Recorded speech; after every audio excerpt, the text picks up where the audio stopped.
Kyambogo University is the only institution in the country that is accredited to train sign language interpreters. This is done at the Faculty of Special Needs and Rehabilitation, which is headed by Dr. Lawrence Aaron. We have standard words which are common to all, but as a sign language, every country has its own sign language. And at Kyambogo University here, we train both teachers who should know sign language. This training falls into two categories. The first one is the training of sign language teachers for deaf children. And these teachers have been trained from diploma level to bachelor's level. We have those who are studying at master's and PhD. And the second one is the training of sign language interpreters for teachers who need the skill to support special needs learners.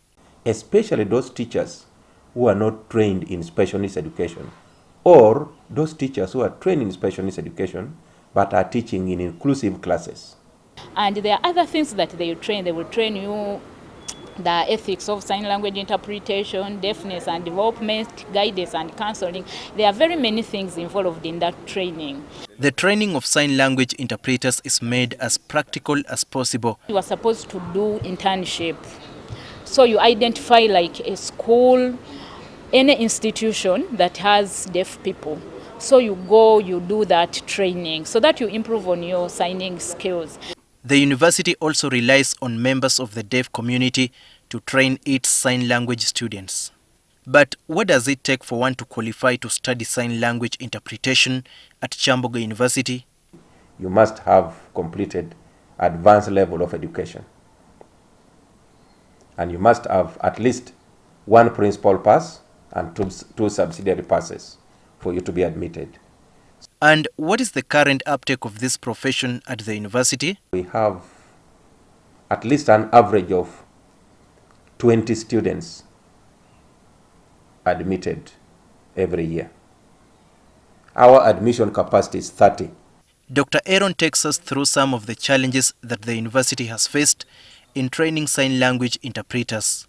Our challenge is the number of students that we send out every year, as opposed to the demand out in the field. They have not provided for the massive training of teachers of special needs education. And yet, there are an increasing number of children with disabilities and other special needs in schools. But Kyambogo has already drafted a solution to address this challenge.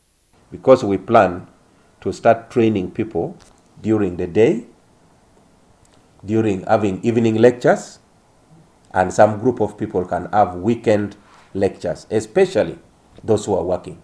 With the government considering increased attention towards those who are hard of hearing, there's a need to improve the uptake of sign language training substantially. So the government must put in special resources, special time, special schools to support these people in total. I even pray that there must be special scholarships for people with special needs. This will also require the accreditation of other institutions to provide sign language training. Kyambogo will do so because the government has given us the special act government gave us to do so, to train them. If the government wants to liberalize, I have no problem with that. Currently, there are over 886 deaf people in Uganda who require the services of sign language interpreters.